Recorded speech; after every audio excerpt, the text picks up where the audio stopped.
Oh, hi guys, I'm Mike, and welcome to my channel. If you've seen any of my videos, then you know I'll be talking about Pinewood Derby racing. If you've been following along, you know that I've created videos on every aspect of Pinewood Derby, building the bodies, wheels, axles, weight placement, preparation. Well, time has come. It's finally time to assemble. So stay with me. You might find this interesting.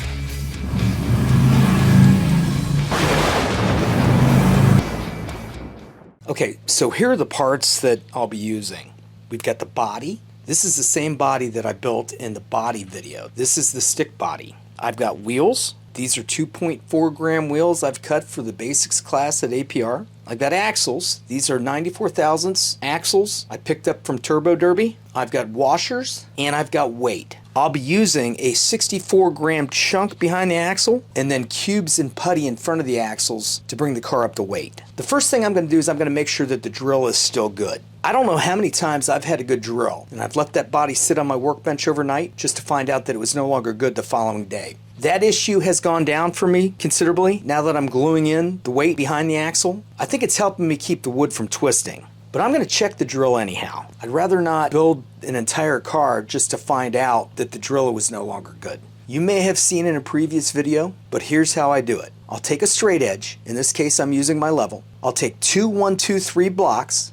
I'll insert two 90 thousandths pin gauges into the rear axle holes, and I'll slide the body right up to the 1-2-3 blocks. Now, if I can see any daylight at all in the pin gauge, I'm not going to use this body. Next, I'll install the washers. I'll use a scrap axle. I'll put the washer on the axle. I'll put a little glue on the side of the body. I'll insert the axle into the hole and push the washer up against the body. And by the way, before I install washers, I'll polish them until they shine.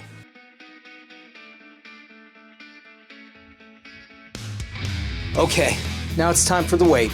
As I mentioned earlier, I have already glued the 64 gram chunk in behind the axles. So now I'll be taking all the pieces to the car, setting them on my scale, and then slowly adding cubes until I'm just under 143 grams, which is the weight limit for league races. Now, if I was in a scout race, I would stop just under 141.7 grams. Then I'll simply add putty until I bring the car up to the weight limit. After I determine how many cubes and how much putty I can use, I'll move them around until I can reach 15 grams on the front dominant wheel. Now, this number is important, especially if you don't have a track. If you don't get enough weight on the front wheel, that can lead to the wiggles. And nothing slows a car down more than slamming the rail all the way down the track. By the way, I use double-sided tape here. It makes it easy to move the weight around. This is what the weight distribution looks like for this car with 15 grams on the front wheel. Now all I have to do is cover this cavity with tape and the weight is done.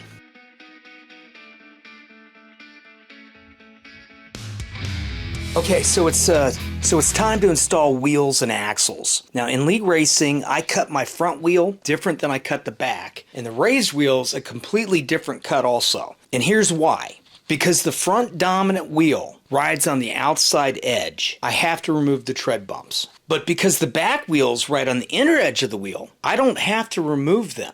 Now, I do this because most classes at APR have a minimum wheel width requirement, but when they're measuring the wheel, they'll include the tread bumps. So I'm actually able to get the rear wheels just a little less wide. When you're fighting for 1/1000th of a second here and 1/1000th of a second there, every little bit helps. Now, the raised wheel at APR does not have a minimum wheel weight requirement. So I'm pretty much just going to use one of my Mid-America wheels that weigh about 1.25 grams. And the whole reason I'm bringing this stuff up to you is because now that it's time to assemble, it's important that you have the right wheel in the right location. You don't want a back wheel in the front and you don't want a front wheel in the back. So I'll mark my wheels with dots. 1 will be my front dominant wheel, 2 and 3 are my 2 rear wheels, and 4 will be my raised wheel. Now, these wheels and axles have already been prepped, so if you haven't seen my prep video, I'd suggest you go check that out before you go any further. Now, because this is a league car, I'll be using oil. Oil is faster. I've talked to many people that don't think so, and I just have to assume that their prep was contaminated. The disadvantage to oil is that a single dog here, a single cat here, or a piece of lint will destroy speed. So the first thing I'll do is I'll blow the axles off well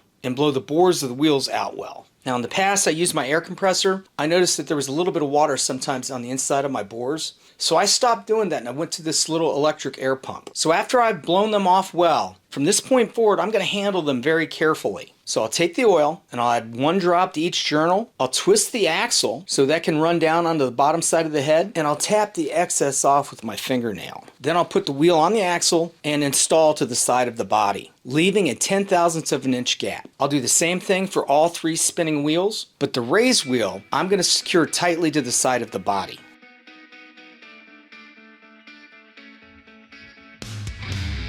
Okay, now it's time to tune.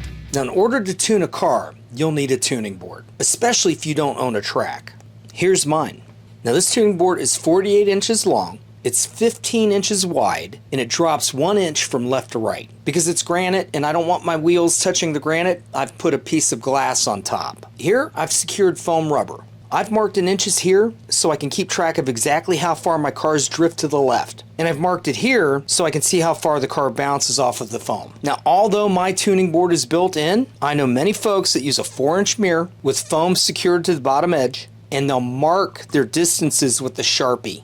So when I say tune, there are a couple things that I do to make sure that the car runs its best. I'm going to adjust the steer. What that means is I don't want the car to go perfectly straight down the track. I want it to drift slightly left so that the front dominant wheel stays in contact with the rail. Now my goal is to use the rail for stability and to keep the car from wiggling. But too much steer will scrub speed, not enough steer, and the car wiggles. I normally start with about 4 inches. To do this, I'll insert a screwdriver into the slot of the head of the axle and twist it in small increments until the car drifts about 4 inches. Next, I'll move to the back wheels. Now I'm convinced every axle, including aftermarket, have a small amount of bend. So I'll start twisting each rear axle in small increments, put it down the tuning board, and see how far it bounces. I'll make 1 complete revolution and then return that axle to the location that the car bounced the best. I'll repeat the same process for the other rear axle and again return it to the location that the car bounced the best. It's probably important that I mention just a couple things here. The bounce is nothing more than a reflection of how fast the car moves down the tuning board. The faster it goes down the tuning board, the further it's going to bounce. Another thing I should mention, if you're using aftermarket axles and you find that by twisting the rear axle it's affecting your steer, I would probably switch that axle out. It has too much bend. So folks, thanks again for watching my videos. I think as far as the instructional videos go, this may have been my last one. I can't think of anything else to share. But if you can think of something, please just leave me a comment and I'll do what I can. I'll continue to film those things that I do anyhow, working on these cars. If I'm cutting wheels, working on axles, I'll film those things. And I'll continue to film all the races. So please like, share, and subscribe. I'm going to pick a name at random and I'm going to send somebody a completed car. We'll see you soon.